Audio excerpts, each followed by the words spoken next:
Donc on va vous présenter avec Xavier les deux réseaux nationaux, donc à la fois des observations de mesures au niveau de la mer et des états de la mer. La coordination nationale REFMAR, donc ça vient du fait que le CHOM est le référent national pour l'observation in situ au niveau de la mer.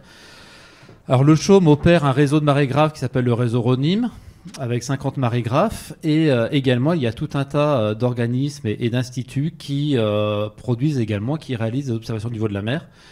Et dans le cadre de ce rôle de référent confié par le SGMR, eh bien, on coordonne les activités. Donc vous voyez, c'est aussi bien en métropole que dans les territoires d'outre-mer. Donc il y a deux spécificités sur les activités REFMAR. On a la diffusion des données qui se passe sur le portail de l'information maritime sur data.chom.fr, et puis on a un site éditorial qui s'appelle refmar.chom.fr qui a été refait il y a une semaine.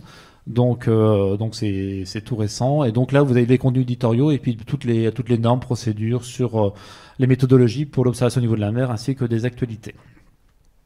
Donc quelques utilisations des observations marégraphiques. Donc on a pu voir à travers les présentations d'aujourd'hui, d'hier, que on parle pour la validation des modèles. On utilise des données marégraphiques, on utilise des données. C'est quelque chose qui semble trivial, mais c'est vrai que c'est un gros boulot pour pouvoir vous fournir et mettre à disposition toutes ces données.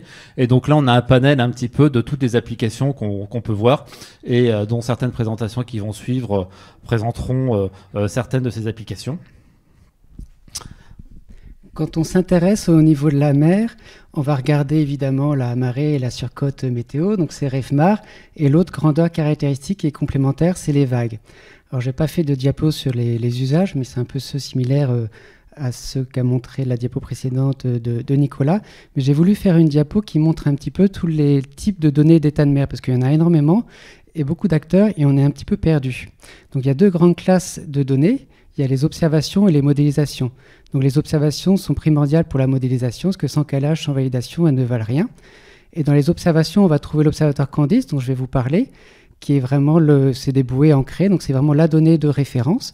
On va retrouver un autre type d'observation, qui est les données satellites, qui est très intéressant parce qu'on a une très large couverture spatiale, mais bon, on a moins de la résolution et disons qu'on suit les traces satellites avec des taux de revisite qui sont de plusieurs jours, voire plusieurs semaines. Donc on peut rater des événements de tempête, mais c'est aussi pour les modèles, c'est très important. Et après, on va retrouver toutes les bases de données issues de la modélisation, que ce soit en prévision ou en simulation rétrospective avec tous les différents acteurs. Simulation rétrospective, c'est pour toutes les climatologies moyennes et les extrêmes. Donc dans la présentation, j'ai mis des liens qui permettraient de récupérer les données en fonction des zones géographiques d'intérêt. Après, l'Observatoire Candice, c'est une quarantaine de stations de mesure. Donc, c'est un réseau avec plus d'une vingtaine de partenariats. Réseau qui est métropole et outre-mer, beaucoup d'acteurs, dont ce qu'on voit ici. J'ai mis quelques images aussi d'illustration pour voir un petit peu le matériel. Donc, le CEREMA, là-dedans, au niveau juste du réseau, parce que l'Observatoire, c'est le réseau et le système d'information. Au niveau du réseau, le CEREMA est propriétaire... Une bouée de mesure, si je trouve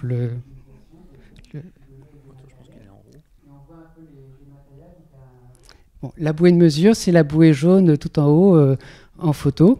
Et on voit à droite, enfin à votre gauche du coup, les mouillages caractéristiques. Donc c'est des mouillages bien spécifiques avec un élastomère et des subflotteurs pour bien ne pas entraver la bouée, et les différents problèmes auxquels on peut être confronté. Donc la tête de mort, c'est parce qu'on se fait voler du matériel. Ici, on voit le biofouling avec les bouées qui s'enfoncent, ou encore tout en bas, c'est bien une bouée ancrée qui est au niveau de Bréa et qui, avec le trafic maritime, merci, avec le trafic maritime, donc, qui a été ancrée ici, puis un mois plus, donc elle est partie à la dérive, et un mois après, on l'a retrouvée en Angleterre. Donc on perd beaucoup de matériel, enfin on les récupère heureusement, mais il y a beaucoup, le gros problème pour nos bouées, c'est vraiment le trafic et le fait que la ligne de mouillage soit emportée. Après, le système d'information, donc on a une centralisation, une concentration des données qui est effectuée par le CEREMA, avec le calcul, contrôle, validation des données et archivage. Tout ça, c'est mis en ligne, en téléchargement ou en consultation sur le site internet Candice, avec une analyse qui est faite tous les ans des climatologies moyennes des vagues, avec plus de 500 pages d'analyse disponibles sur le site du CEREMA dont j'ai mis le lien. Donc voilà, on a souhaité faire un petit focus alors pas sous la dernière tempête, désolé, celle de fin octobre, début novembre, la tempête Ciarán, où sur les observations REFMAR qu'on peut trouver sur data.chambre.fr, donc vous avez la courbe en marron qui est la courbe de prédiction de marée, et puis les observations donc, qui sont en bleu, et vous avez un autre graphique qui est proposé sur les différentes pages des stations marégraphiques avec en point continu la surcote modélisée, donc issu des modèles réalisés par le CHO, mais qui sont utilisés par Météo France dans le cadre de la vigilance de la submersion. Et puis ici, vous retrouvez donc les surcotes calculées, donc qui sont la différence entre l'observation et la prédiction de marée. Et on voit que pour la tempête Ciarán à Port-Hudi, donc l'île de Groix, on n'est pas très loin. C'est pas très loin d'ici, c'est juste en face. Eh bien, on a eu une surcote mesurée supérieure à 1 mètre. Ça veut dire que la différence entre l'observation et la prédiction était supérieure de 1 mètre. Alors, fort heureusement, comme vous pouvez le constater, le maximum s'est passé au moment de la basse mer. Mais il y a des événements dans les années passées qui ont pu être un petit peu plus dramatiques, comme la tempête Xynthia en 2010. On avait donc le maximum de la tempête qui a eu lieu au moment d'une pleine mer supérieure à 100 et qui a causé les drames que l'on connaît. Et donc là, voilà quelques indications météorologiques avec des vents supérieurs à 155 km/h et puis quelques relevés de pression atmosphérique, sachant que la pression atmosphérique joue sur la surface de l'eau naturellement. Et puis vous avez sur le nouveau site REFMAR donc des pages tempêtes qui sont générées quasi automatiquement. Donc ce sont des premiers résultats à chaud qui sont réalisés. Donc là, comme l'équipe est présente ici, et puis comme la tempête n'est pas complètement terminée, je pense que demain ou après-demain, on mettra à jour, on fera une nouvelle page avec la tempête qui a eu lieu hier, avec des éléments sur les niveaux de hauteur d'eau atteints, sur les niveaux max observés. S'il y a eu des dépassements, des différences par rapport aux plus hautes marées astronomiques, c'est le PHMA, c'est le niveau maximum de hauteur d'eau atteinte à coefficient 120. Donc voilà, toutes ces choses-là, ça sera des indications, donc c'est des données brutes qui n'ont pas encore fait l'objet d'expertise, mais ça donnera des premiers éléments pour après des expertises un peu plus poussées.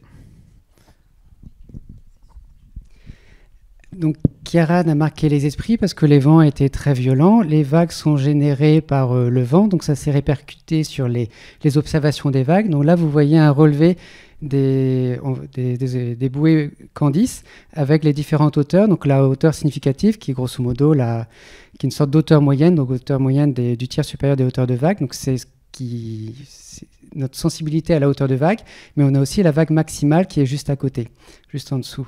Alors, évidemment, les hauteurs de vagues les plus importantes, on les retrouve à la pointe bretonne. C'est là où les vagues, finalement, n'ont pas le temps trop de dissiper un petit peu moins l'énergie, avec une hauteur de vague maximale qui a dépassé les 21 mètres.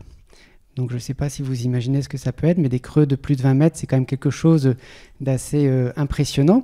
Et ça peut être d'autant plus impressionnant qu'évidemment, on a perdu la réception parce qu'on est en portée radio. Donc, avec ce type de creux, on a des coupures dans les observations. Donc, on ne sait même pas si on a pu dépasser cette hauteur-là. Là, à cette station de mesure, donc Pierre Noir, qui est là, ici, Pointe-Bretonne, le record absolu qu'on est sur l'observatoire, c'est 23,6. Et on saura dans un mois, quand on va récupérer les données qui sont à l'intérieur de la bouée, qui sont enregistrées, du coup, si dans ce trou-là, on a dépassé cette hauteur-là. Donc ça a frappé tout le littoral atlantique. Mais ce qui est intéressant, c'est de replacer un petit peu dans son contexte, parce que cet hiver, on a eu une succession de tempêtes, vraiment très importantes. Donc on retrouve à gauche... on a ici les observations REFMAR. Donc ça, c'est le marégraphe de Saint-Nazaire avec un houlographe qui est opéré par Centrale Nantes, qui est juste devant, qui est l'holographe du plateau du Four. Et on a la superposition des observations de vagues.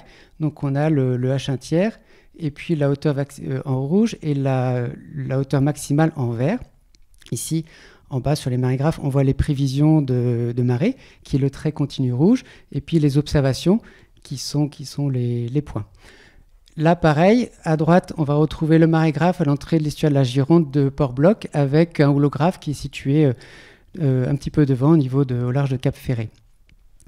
Ce qu'on voit, c'est on voit vraiment Ciarán qui a fourni au niveau de donc Saint-Nazaire, on voit les hauteurs de vagues les plus importantes. Par contre, si on va un petit peu plus sud, c'est vrai que ce n'était pas la tempête forcément la plus dimensionnante au niveau vague, puisqu'on voit que Domingos a atteint des hauteurs de vagues aussi assez importantes.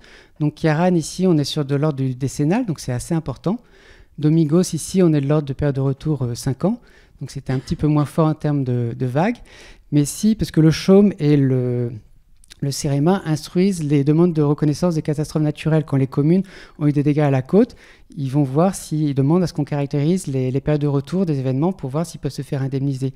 Du coup, on est en première ligne pour voir un petit peu quels sont les dégâts qui ont été faits durant tout cet hiver. Et on s'aperçoit que ce qui a été vraiment dimensionnant ou impactant en termes de submersion marine, c'est pas tellement Ciarán. Ciarán, on a eu 5-6 demandes de reconnaissance de catastrophes naturelles, mais c'est beaucoup plus Céline qui était juste avant.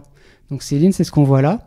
Et en fait, il ne faut pas oublier que la submersion marine, c'est vraiment lié à une conjonction de niveau d'eau et de fortes vagues. Et que Ciarán, qui est intervenu pas forcément sur des gros coefs, a été beaucoup moins impactant qu'une tempête avec des moindres vagues, mais des niveaux plus importants, mais qui a eu des dégâts considérables. Donc on est à plus d'une vingtaine de demandes de reconnaissance catastrophe naturelle pour Céline.